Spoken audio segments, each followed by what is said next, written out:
Hello everyone, welcome to Hindi शिक्षा।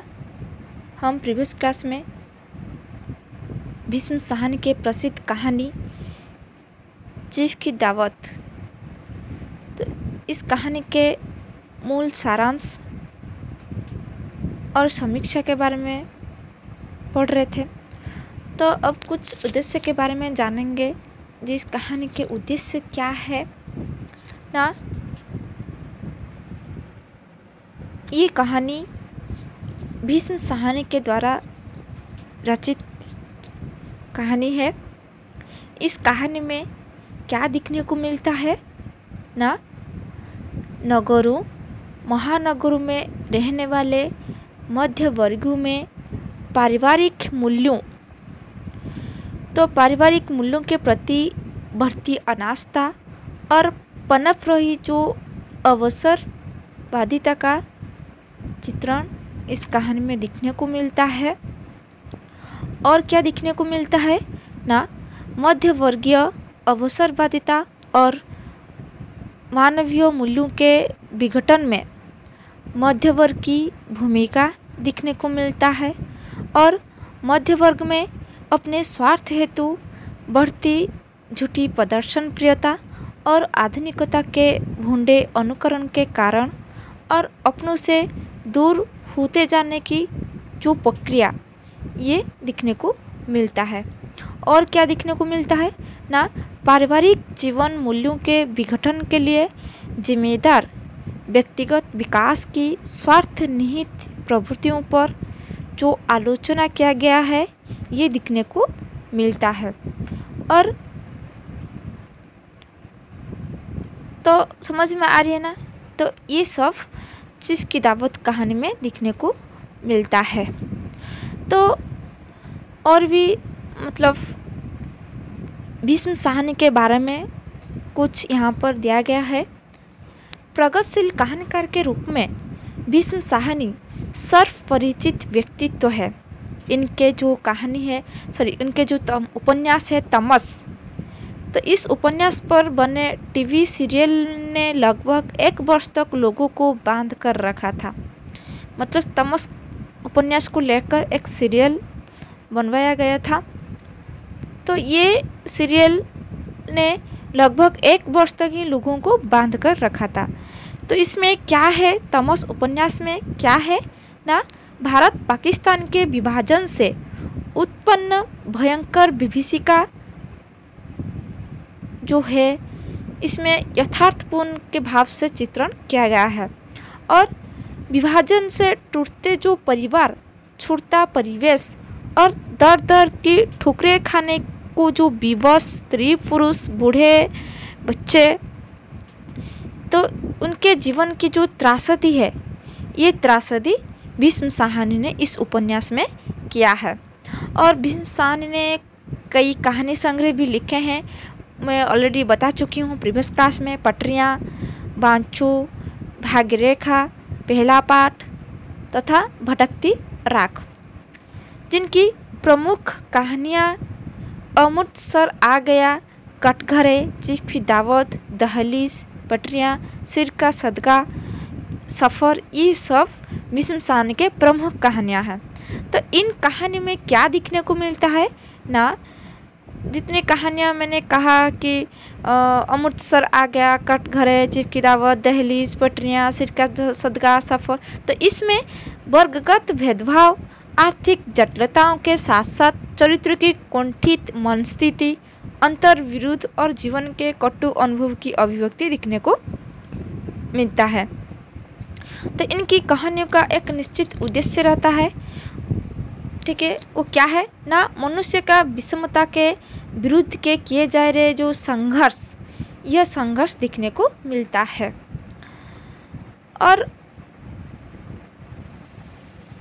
और क्या दिखने को मिलता है ना, भीष्म साहनी की जो कहानी है चीफ की दावत, इस कहानी में मध्यवर्गीय समाज, उसके परिवेश और मानसिकता को वास्तविकता के साथ अभिव्यक्त करना, ये दिखने को मिलता है। तो इसी अभिव्यक्ति में इनकी कहानियों में वैयक्तिक चेतना का किंचित पुट लक्षित होता है। इस वर्ग की कुंठाओं, घुटन, बिखराव, तो इसको यथार्थ के धरातल पर रेखांकित किया है। खोखली मर्यादाओं, बाह्य आडंबरों और आरोपित नैतिकता के प्रति भीष्म साहनी ने व्यंग्यपूर्ण दृष्टिकोण अपनाया है। और भीष्म साहनी ने उनकी कहानियों जो है वो कहानी में यथार्थ के प्रति आग्रह दिखने को मिलता है, जिसके पीछे विशेष रूप से आदर्श की स्थापना हुआ है। और नगरों, महानगरों के लोग पारिवारिक मूल्यों की खिल्ली उड़ाते हैं, ये भी इस कहानी में दिखने को मिलता है। ऐसे में वे यह भूल जाते हैं कि जीवन कितना खोखला होता जा रहा है और अपने बड़ों के प्रति असंवेदनशील होने से और ममता, दया, करुणा, सहानुभूति जैसे जीवन के मूलभूत जो तत्व है वो लुप्त होती जा रही है। इसी प्रकार के यथार्थ को प्रस्तुत कहानी में चित्रित किया गया है। और प्रगतिशील कहानीकार होते हुए भी भीष्म साहनी की कहानियों आक्रोश युक्त राजनीति की शिकार नहीं हुई है। और प्रस्तुत कहानी जो चीफ की दावत जो कहानी है, यह कहानी मध्य वर्ग के हृदय की थाह ली गई है और ये कहानी व्यंग्य के पुट द्वारा मार्मिक हुआ है। और चीफ की दावत जो कहानी है, इसमें मध्य वर्गीय अवसरवादिता और मानवीय मूल्यों का जो विघटन है वो क्या है ना। भीष्म साहनी एक प्रगतिशील कलाकार हैं। उन्होंने कहानियों के साथ ही उपन्यासों और नाटक की भी रचना की है। उनमें से भीष्म साहनी की जो प्रसिद्ध कहानी चीफ की दावत का मुख्य उद्देश्य क्या है ना, मध्यम वर्गीय व्यक्ति की अवसरवादिता, उसकी महत्वाकांक्षा, ठीक है, तो उसकी महत्वाकांक्षा में पारिवारिक रिश्ते के विघटन को उजागर करना है।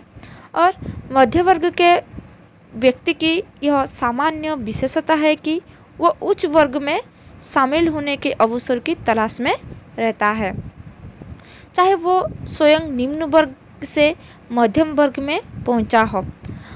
औद्योगिकीकरण के विकास के साथ साथ भारत में मध्य वर्ग का तेजी से विकास हुआ है और शिक्षा प्राप्त कर अच्छी नौकरी पाकर या आजीविका का अन्य साधन पाकर निम्न वर्ग का व्यक्ति मध्य वर्ग में पहुंचकर उच्च वर्ग की संतुष्टि के लिए उच्च वर्ग की मुँह की तरफ ताकने लगा है। ये कहानी, ये जो मैंने कहा, ये इस कहानी में दिखने को मिलता है। इस कहानी का नायक कौन है? चीफ की दावत कहानी के नायक कौन है? मैं ऑलरेडी बता चुकी हूँ प्रीवियस क्लास में। वो कौन है? सामनाथ। वो दफ्तर की नौकरी पाकर उच्च पद पाने की जो महत्वाकांक्षा रखने लगा है और उसकी पूर्ति के लिए अपने दफ्तर के विदेशी चीफ की खुशामद में लग गया। चीफ की दावत का प्रबंध अपने घर में करके वो अपनी बूढ़ी माँ की उपेक्षा करता है, ठीक है। महत्वाकांक्षा की पूर्ति के लिए माँ के साथ उसका खून का रिश्ता भी गौण हो जाता है, ठीक है। और आधुनिक परिवार में बूढ़ों की किस प्रकार उपेक्षा होती है और उनकी क्या दुर्दशा होती है, यह दृश्य इस कहानी में दिखने को मिलता है। और ये जो मैंने कहा, यह दिखाना ही इस कहानी का उद्देश्य है।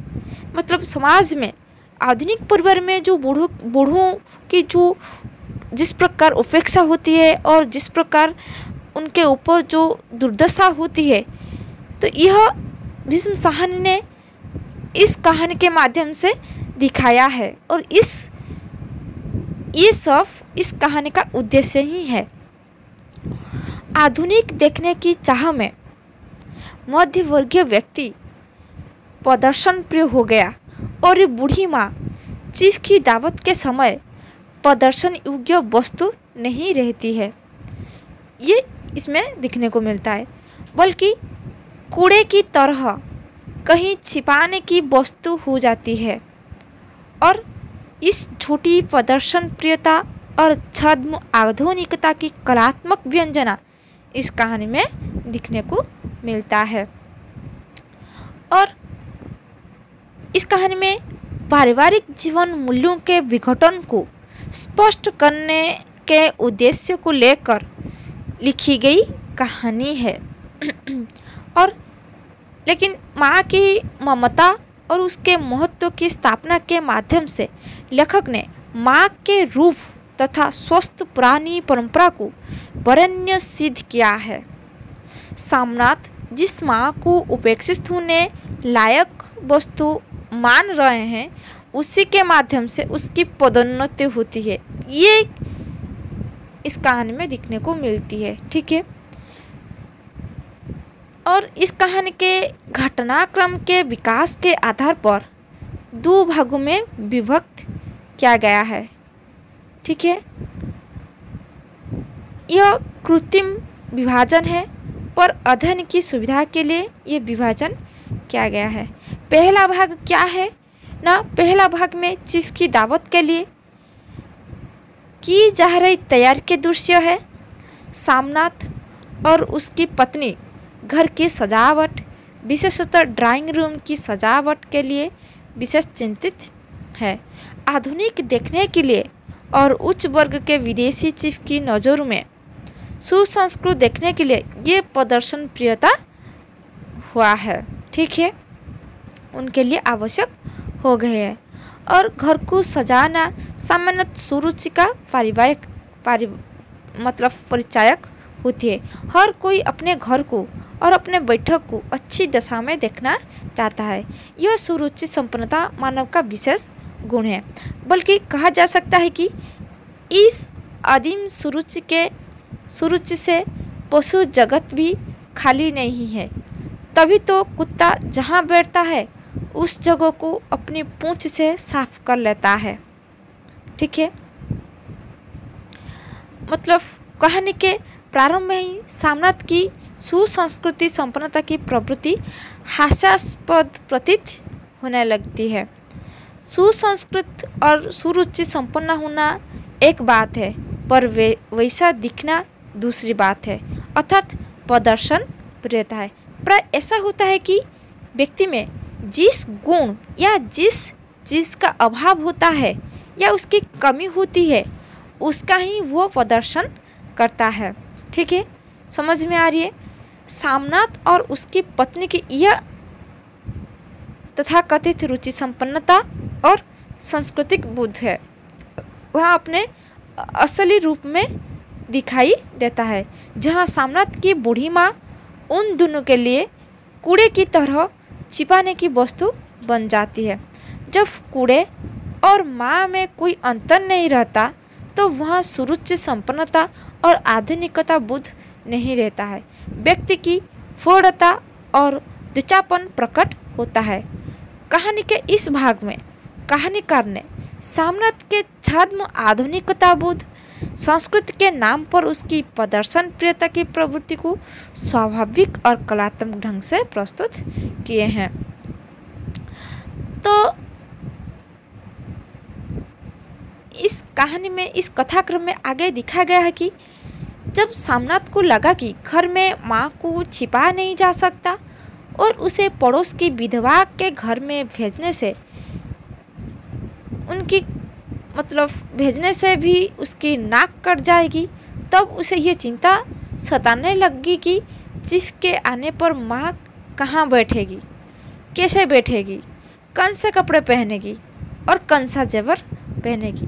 दूसरे शब्द में उसकी चिंता यह थी कि प्रदर्शन के अयोग्य माँ को प्रदर्शन की वस्तु, ठीक है, मतलब शोपीस कैसे बनाया जाए, इस बारे में माँ के साथ उसके संवाद बड़े रोचक से दिखने को मिलता है। क्या है? और माँ, हम लोग पहले बैठक में बैठेंगे, उतनी देर तक तुम वहाँ बरामदे में बैठना, फिर जब हम वहाँ आ जाएं तो तुम गुसल खाने के रास्ते बैठक में चली जाना। माँ अबाक बेटे का चेहरा देखने लगी, फिर धीरे से बोली, अच्छा बेटा, ठीक है। तो माँ कहाँ बैठेगी, इस बारे में निर्देश देकर सामनाथ ने एक समस्या का समाधान तो कर लिया, दूसरी चिंता को सामनाथ ने कैसे दूरने की कोशिश की, यह दिखने को मिलता है।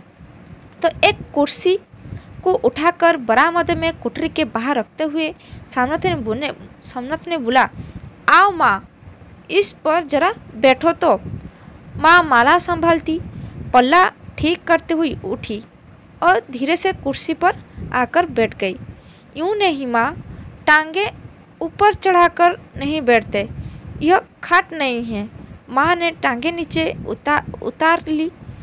और मतलब इस कथन से तात्पर्य यह है कि सामनाथ अपनी माँ को उचित स्थान पर उचित ढंग से उसी प्रकार रखने के लिए व्यग्र दिखाया गया है जैसे वो घर के सामान को सजाने के लिए प्रयत्नशील था। तो कहानी के इस भाग में सामनाथ अपनी माँ को यह निर्देश देता है कि वो कैसे साड़ी पहने। वो माँ को कुर्सी पर बैठकर सोने की मनाही भी कर जाता है, क्योंकि सोते समय मतलब कुर्सी बैठकर न सोने की जो बात है वो अपने माँ को ये बोल रहे कि माँ तुम मत सोना क्योंकि तुमको कराटे आती है, ठीक है। तो सामनाथ ने अपने माँ को सोने के लिए मना करी क्योंकि सोते समय माँ जोर से कराटे लेती है, जिस समय से चीफ की दावत में बाधा पड़ सकती है। तो माँ का उत्तर बड़ा करुण है। वो क्या कहती है अपने बेटे को, क्या करूँ बेटा, मेरे बस की बात नहीं है, जब से बीमारी से उठी हूँ नाक से सांस नहीं ले सकती। तो सामनाथ की एक समस्या यह भी है कि वो अपनी संपन्नता का प्रदर्शन कैसे करे। घर के कोने कोने को सजाकर और विशेष रूप से बैठक को सजाकर वो अपनी सुरुचि के साथ अपनी संपन्नता और समृद्धि का प्रदर्शन करके चीफ के ऊपर अपनी धाक जमाना चाहता है। तो इस इच्छा से प्रेरित होकर वो माँ को निर्देश देता है कि वो सफ़ेद कमीज और सफ़ेद सलवार पहन ले। माँ नए कपड़े पहनकर आई तो उससे सामनाथ का जो संवाद हुआ वो उस संवाद दिखने को मिलता क्या ना, चलो ठीक है, कोई चूड़िया वुड़िया हो तो वो भी पहन लो, कोई हर्ज नहीं। तो चूड़िया कहाँ से लाऊं बेटा, तुम तो जानते हो सब जेवर तुम्हारी पढ़ाई में बिक गए। तो ये वाक्य सामनाथ को तीर की तरह लगा और तुनक कर बोले कि यह कौन सा राग छेड़ दिया माँ, सीधा कह दो ना, नहीं है जेवर, बस इसमें पढ़ाई का क्या ताल्लुक है।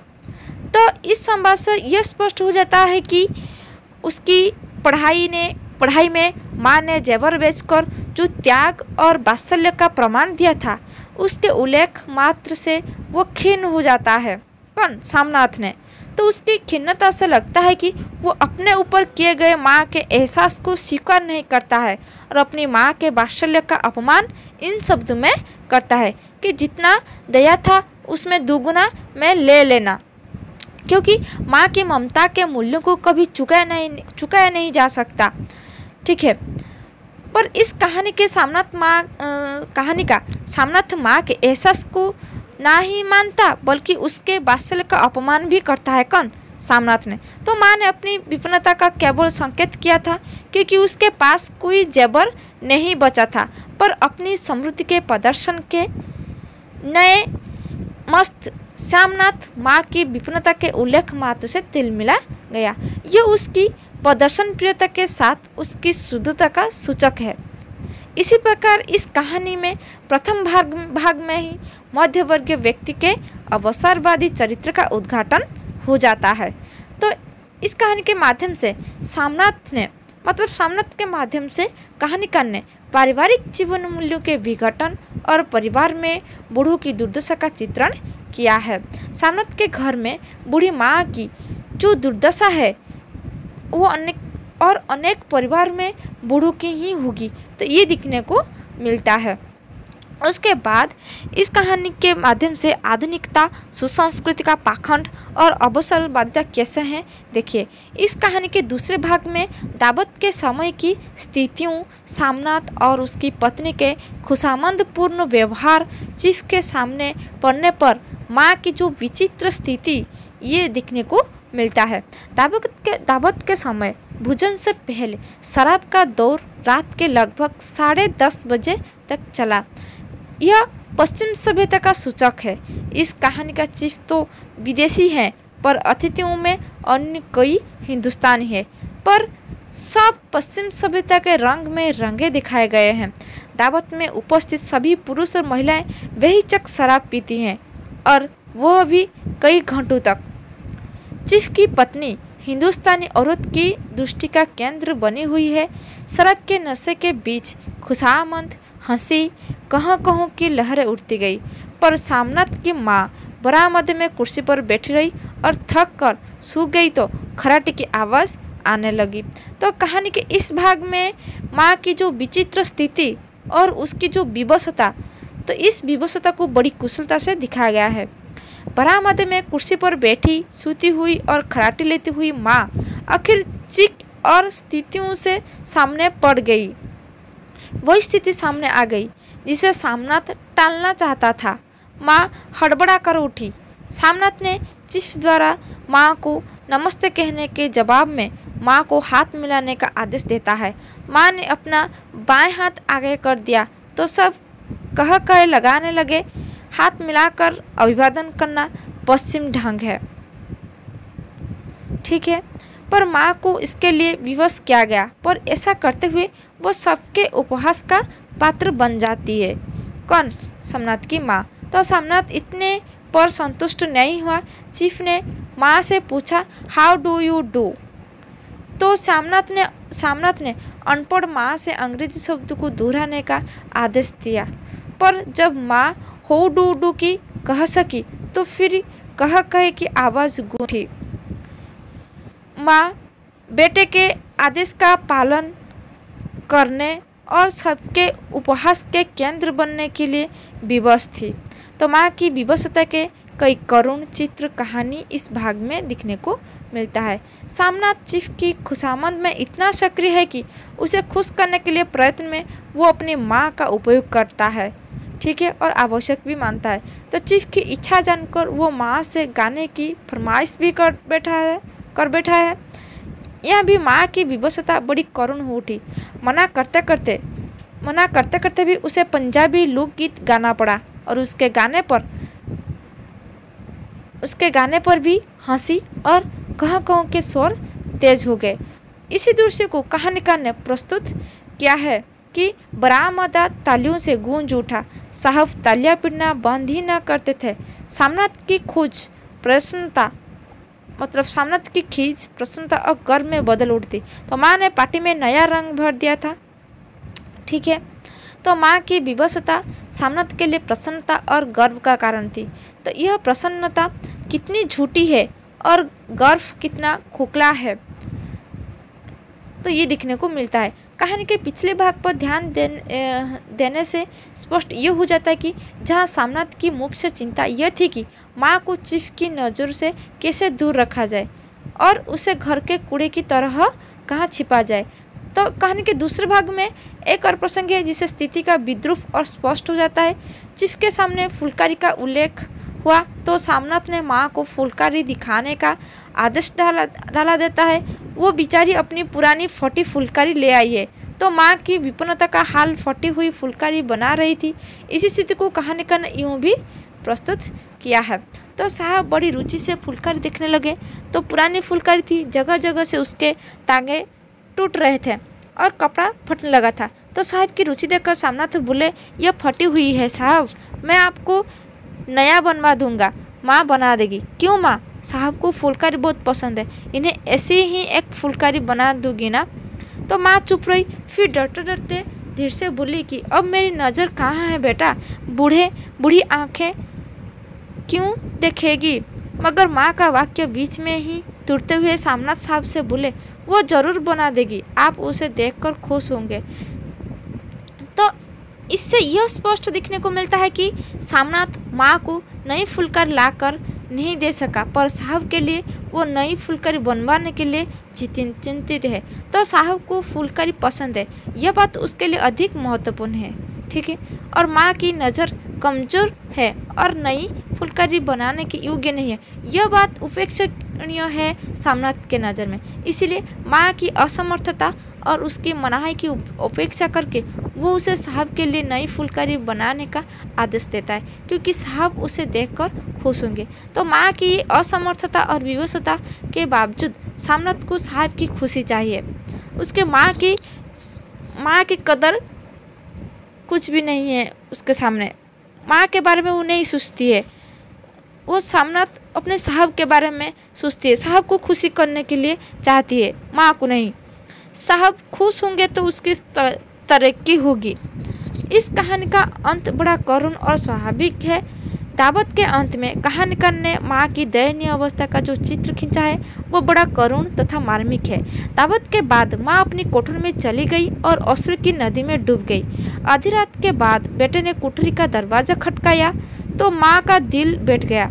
वो अनेक आशंकाओं से भर उठी। वो सोचने लगी कि उससे से फिर कोई भूल हो गई जिसके लिए उसके बेटे ने उसे क्षमा नहीं किया। तो इसी से अनुमान लगा जा सकता है कि बूढ़ी माँ बेटे के घर में घुट घुट कर जी रही है। इस बात से यह दिखने को मिलता है, ये संकेत दिखने को मिलता है कि बूढ़ी माँ अपने घर में ही वो खुश नहीं है, अपने बेटे के घर में ही घुट घुट कर जी रही है। तो इस घुटन भरे वातावरण से मुक्ति पाने के लिए उसने बेटे के सामने यह प्रस्ताव रखता है कि मुझे हरिद्वार भेज दो, मतलब उसके माँ को हरिद्वार भेज देने के लिए, जिसे सामनाथ ने अपनी बदनामी के डर से स्वीकार नहीं किया। फिर उसने दूसरी चिंता यह प्रकट की कि तुम चली जाओगी तो फुलकारी कौन बनाएगा, साहब से तुम्हारे सामने की फुलकारी देने का इनकार किया है ना, तो मेरी आंखें नहीं है बेटा जो फुलकारी बना सकूं, तुम कहीं और से बनवा लो, बनी बनाई ले लो। तो यहाँ पर सामनाथ ये करे कि माँ तुम मुझे धोखा देकर यूँ चली जाओगी, मेरा बनता काम बिगाड़ोगी, जानते नहीं साहब खुश हो गए तो मुझे प्रमोशन मिलेगी, तरक्की मिलेगी। तो बेटे की तरक्की की आशा देखकर माँ ने फुलकारी बनाने का वादा कर लिया और बेटे को माँ की लाचारी का ध्यान नहीं आया। तो पर माँ बेटे की तरक्की की आशा देखकर अपनी लाचारी भूल गई और फुलकारी बनाने को तैयार हो गई। तो पुत्र के दुर्व्यवहार के बाद भी माँ बेटे की तरक्की की आशा मात्र से अपना दुख भूल जाती है। तो सामनाथ की माँ वात्सल्य की प्रतिमा के रूप में दिखने को मिलता है और सामनाथ मध्यवर्ग की एक दुनियादार, महत्वाकांक्षी, खुशामदी, प्रदर्शन प्रिय, अवसरवादी व्यक्ति के रूप में दिखने को मिलता है। कहानीकार ने उसे मिस्टर सामनाथ के रूप में प्रस्तुत किया है। यहाँ मिस्टर शब्द मनमाने ढंग से श्री के प्रचार के रूप में प्रस्तुत नहीं हुआ है, बल्कि पश्चिम शब्द के रंग में डूबे उसके आधुनिक चरित्र को दिखने को मिलता है। इस कहानी की निहित उद्देश्य क्या है ना, यह कहानी नई कहानी के दौर की एक विशिष्ट कहानी है। इसमें भी मध्यवर्गीय मानसिकता और पारिवारिक संबंधी बड़ी कुशलता से समाविष्ट हुए हैं। लेकिन भीष्म साहनी, मोहन राकेश, निर्मल वर्मा, कमलेश्वर आदि जो भाववादी और व्यक्तिवादी कहानीकार हैं, इन कहानीकारों से भिन्न यथार्थवादी, प्रगतिवादी कहानीकार हैं। उन्होंने स्वस्थ परंपरा और पारिवारिक संबंध के महत्व को स्वीकार किया है। और अन्य नए कहानीकार जहां माँ बाप और सगे संबंधियों को उपेक्षा की दृष्टि से देखते हैं, वहाँ भीष्म साहनी ने संबंध के महत्व को स्वीकार किया है। अतः इस कहानी में लेखक ने माँ को पुरानी परंपरा का एक प्रतीक भी माना है। तो पार्टी के दौरान सामनाथ की जो महत्वाकांक्षा पर पानी फिर चुका था, क्योंकि प्रमोशन के संबंध में कोई बात नहीं हो पाई थी। माँ की वजह से सामनाथ का चीफ के साथ एक पारिवारिक रिश्ता कायम होता है, जिससे चीफ फिर घर पर आने और फुलकारी ले जाने का वादा करता है। तो इसी तरह माँ रूपी परंपरा के कारण ही सामनाथ को प्रमोशन की आशा बनती है और उसके साथ हार्दिक रूप से जुड़ पाता है। तो इसी सभी तथ्यों को भीष्म साहनी ने माँ के माध्यम से अत्यंत बारीकी की तरह संकेत दिया है। गंदे कूड़े की तरह छिपाने की वस्तु बनने वाली माँ सामनाथ के लिए प्रमोशन का, पदोन्नति का जो सार्थक दरवाजा बनकर प्रतिष्ठित हुई है। इसी प्रकार भीष्म साहनी ने मध्य वर्गीय यथार्थ के दुष्चेपन पर एक प्रगतिशील परिप्रेक्ष्य अपनाया है। माँ के रूप में पुरानी किंतु स्वस्थ परंपरा त्याज्य नहीं वरन वरण्य बनकर प्रस्तुत हुई है। तो कहानी का कलात्मक पक्ष क्या है ना, यह कहानी यथार्थवादी शिल्प में ही लिखा गया है और इसी प्रकार यह यथार्थवादी कहानी कही जा सकती है। मध्य वर्गीय परिवार की यथार्थ स्थिति का इसमें अंकन है।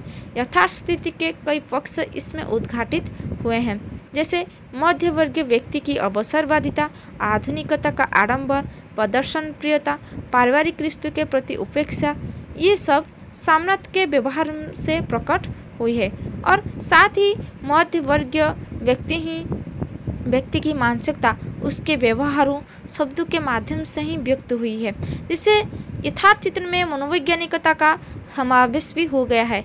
कहा जा सकता है कि कहानी के यथार्थ का चित्रण मनोविज्ञान के आलोक में किया गया है। तो भीष्म साहनी ने यथार्थवाद का जो अर्थ लेते हैं उस पर ध्यान दे तो यथार्थवादी शिल्प पर भी प्रकाश पड़ेगा। तो हिंदी कहानी संग्रह जो प्रकाशक साहित्य अकादमी दिल्ली की भूमिका में भीष्म साहनी ने यथार्थवाद के बारे में लिखा। किसी घटना का यथार्थ चित्रण ही यथार्थ नहीं कहलाता, उसकी तह में काम करने वाले तत्वों और अंतर्वृत्ति की पकड़ रचना ये यथार्थवादी बनती है।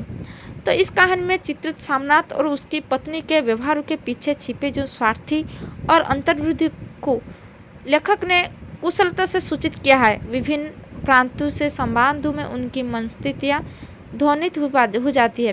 तो उपेक्षित माँ की घुटन उसके संक्षिप्त संवादों और विभिन्न क्रियाकलाप से स्पष्ट हो जाती है। समग्रतः कहा जा सकता है कि जीवन के यथार्थ और पात्र के मनोविज्ञान का कुशल समन्वय इस कहानी में हुआ है।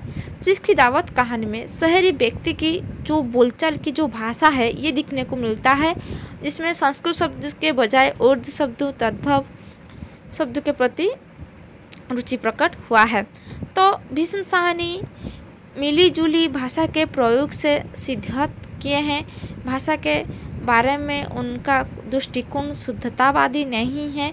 भाव स्थितियों के मूर्तिकरण के लिए उन्हें जिस किसी स्रोत से शब्द मिले हैं वो लेते हैं। तो इस कहानी में आधुनिकता के सूचक कुछ अंग्रेजी शब्दों का भी प्रयोग किए हैं, जैसे dressing gown, powder, mister, napkin, drink, dinner, chief, size, ये सब। सामनाथ संज्ञा के पहले कहानीकार ने मिस्टर शब्द जानबूझकर लगाया है, जो सामनाथ के व्यक्तित्व के अंग्रेजीकरण का सूचक है। और कहानीकार ने सामनाथ को कई जगह मिस्टर सामनाथ लिखा है। फिर मुख्य अतिथि के लिए भी चीफ शब्द का भी प्रयोग किया है। और कहानी का शीर्षक जो है और मुख्य कथा वस्तु और उसके मुख्य घटनास्थल और उसकी मुख्य संवेदना जो है वो अनुकूल है। चीफ कोई भी हो सकता है, इसीलिए उसका नाम नहीं बताया गया, पर प्रत्येक चीफ को खुश करने के लिए उसे दावत देना जरूरी है। आधुनिक संस्कृति दिखाए कि संस्कृति है, पर इस संस्कृति में माँ के लिए कोई स्थान नहीं है। इसीलिए दावत के समय माँ को कूड़े की तरह छिपाने की आवश्यकता महसूस होती है इस कहानी में। तो कहानी का शीर्षक कहानीकार की भाषागत रुचि तरफ भी संकेत करता है। शीर्षक कहानी से अलग नहीं होता है, इसे उसका आवश्यक भाग ही मानना चाहिए। इसीलिए प्रत्येक कहानी का कोई ना कोई सगा हुआ शीर्षक होता है। यह शीर्षक भी सगा हुआ और उसको समझकर बनाया गया है। तो इस कहानी का सारांश क्या है ना, इस कहानी में प्रथम भाग में प्रस्तुत कहानी में प्रथम भाग में चीफ की दावत के लिए की जा रही तैयारी का वर्णन है। इसमें सामनाथ और उसकी पत्नी लगी है। उन्हें विदेशी चीफ की नज़र में अधिक चिंता है, आधुनिक तथा सुसंस्कृत दिखाने की अधिक चिंता है। इस चिंता के कारण वे सामान्यतः पूरे घर की सजावट और विशेषतः ड्राइंग रूम की सजावट पर विशेष ध्यान दिया गया है। प्रत्येक वस्तु को उसके उचित स्थान पर रखने और घर के कूड़े को नहीं छिपाने के लिए दोनों प्रयत्नशील है। तो वो ड्राइंग रूम को एक प्रदर्शनी बनाना चाहते हैं। आधुनिकता और संस्कृति के प्रदर्शन की तैयारी में एक बाधा तब उपस्थित हो गई जब सामनाथ का ध्यान अपनी बूढ़ी माँ की तरफ गया। जो उसकी नज़र में प्रदर्शन योग्य नहीं है और इसीलिए वो चीफ से मिलाने के योग्य नहीं है। तब बूढ़ी माँ उसके लिए एक फालतू सामान या कूड़े के रूपांतरित हो जाती है। कूड़ा और उसकी माँ में कोई अंतर नहीं रहता है। सामनाथ अपनी माँ से दूर व्यवहार करता है, इससे उसके सुसंस्कृत होने का पता नहीं चलता, बल्कि उसका टुच्चापन उसकी अवसरवादिता और शुद्धता ही उजागर होती है। कहानी में शुरू में ही यह भी दिखाया गया है कि जब सामनाथ का ध्यान अपनी माँ की तरफ गया और उसे लगा कि उसे चीफ की नज़र से उज्जल नहीं किया जा सकता, तो अपनी माँ को प्रदर्शन योग्य बनाने का निश्चय कर लिया है। और पहले माँ को छिपाने की चिंता सता रही थी, अब वो माँ को प्रदर्शन की वस्तु बनाने में लग गया। उसने माँ को बताया कि कैसे कुर्सी पर बैठा जाए और वो कैसे कपड़े पहने, जिसे उसने ड्राइंग रूम और बरामदे में प्रत्येक वस्तु को उचित स्थान पर उचित ढंग से सजा दिया था। वैसे ही अपनी माँ को भी उसी तरह सजावट के सामान की तरह उचित स्थान पर उचित ढंग से बिठाने की कोशिश करने लगता है। जब चीफ और अन्य अतिथि ड्राइंग रूम में हो तो माँ के लिए उचित स्थान बरामदे में कुर्सी जो हुआ निर्धारित की गई है और उसे यह भी बता दिया कि वह कुर्सी पर पांव लटका कर बैठे और सोए नहीं, क्योंकि सोने पर उसके खर्राटे दावत में बाधा डाल सकता है। तो सामनाथ की एक चारित्रिक विशेषता अपनी झूठी संपन्नता के प्रदर्शन दिखने को मिलता है। आधुनिक और सुसंस्कृत के प्रदर्शन की तरह वो अपनी समृद्धि का भी प्रदर्शन करना चाहता है। तभी उसने माँ से पूछा कि सोने की चूड़ियाँ कहाँ है और वो उन्हें पहन ले, ताकि अतिथियों को पता लग जाए कि उसकी बूढ़ी माँ के हाथ में सोने की चूड़ियाँ पहने हैं। तो माँ द्वारा यह सूचना पाकर कि सारे जेवर उसकी पढ़ाई में बिक गए, तो सामनाथ तिलमिला जाता है। उसकी तीखी प्रतिक्रिया में माँ के प्रति अवमानना, कृतज्ञता तथा उसकी शुद्धता का पता चलता है। वह माँ की ममता का मूल्य चुकाने की बात कहकर उसके वात्सल्य का भी अपमान करता है। तो यहाँ मध्यवर्गीय व्यक्ति की प्रदर्शन प्रियता, आधुनिकता और सुसंस्कृति का पाखंड और पारिवारिक जीवन मूल्य का विघटन, बूढ़ों की दुर्दशा आदि समस्याएं सामनाथ के क्रियाकलाप के माध्यम से दिखने को मिलता है। कहानी के दूसरे भाग में चीफ की दावत के समय के वातावरण का कुशल ढंग से अंकन किया गया है।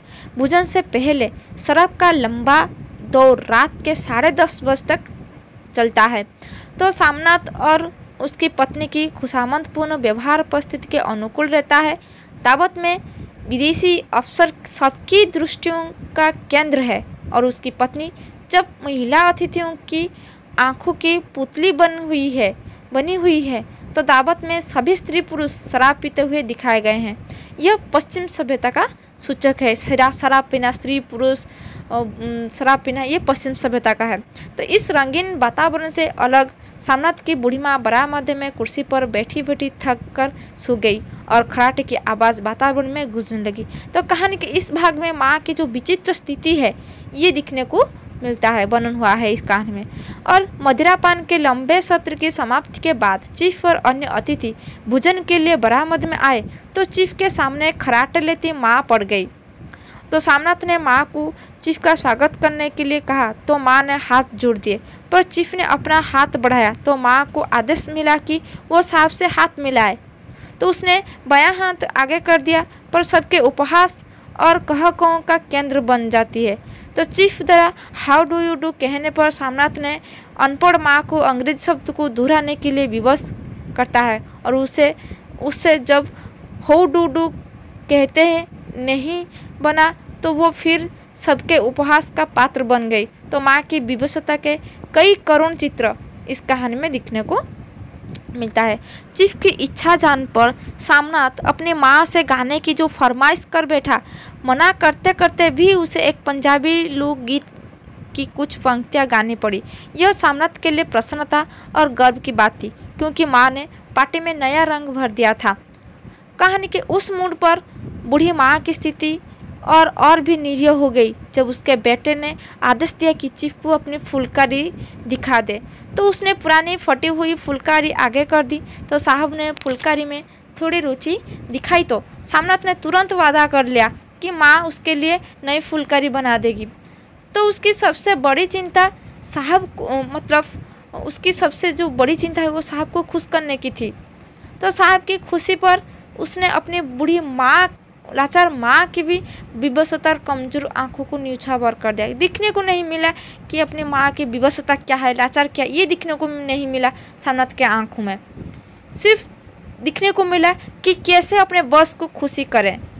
तो माँ की असमर्थता के बावजूद उसे साहब की खुशी चाहिए। ठीक है, मध्यवर्गीय परिवार का जो आधुनिक व्यक्ति अपने बुजुर्ग की कितनी उपेक्षा करता है, वह बूढ़ी माँ के प्रति सामनाथ के व्यवहार से स्पष्ट से ये दिखने को मिलता है आज के ज़माने में। दावत के बाद माँ अपनी कोठरी में जाकर आंसू की नदी में डूब जाती है और आशंकाओं के बीच जब उसने कोठरी का दरवाज़ा खुला तो उसने घुटन भरे वातावरण से मुक्ति पाने के लिए सामनाथ से कहता है कि मुझे हरिद्वार छोड़ाए। ठीक है, तो माँ की घुटन और विषाद को अनदेखा कर सामनाथ क्रुद्ध होकर बोला, तुम चली जाओगी तो फुलकारी कौन बनाएगा। तो अपनी तरीके का सपना दिखाकर अपने माँ को साहब के लिए फुलकारी बनाने के लिए राजी कर लिया। तो बेटे की कृतज्ञता के आगे माँ का वात्सल्य विजयी हुआ। तो बेटे की तरक्की की आशा में माँ अपना दुख भूल गई।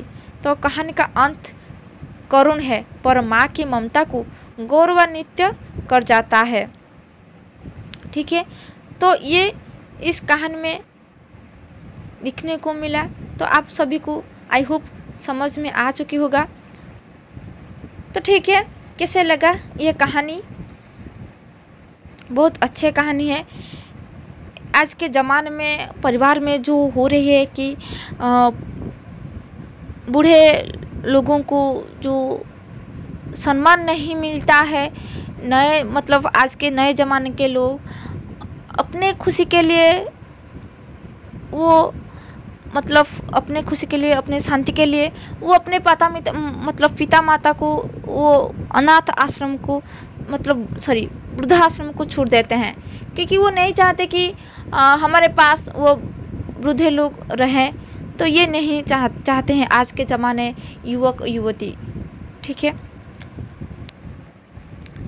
तो ठीक है, यदि मेरी क्लास आप सभी को अच्छी लग रही है तो लाइक कीजिए और ज़्यादा से ज़्यादा शेयर कीजिए। और यदि मेरे चैनल में नए आए हैं तो सब्सक्राइब कीजिए और बेल आइकन को प्रेस कीजिए, ताकि मेरी सारी क्लास आप सभी को नोटिफिकेशन मिल जाएगी। ठीक है, thank you very much for watching this video.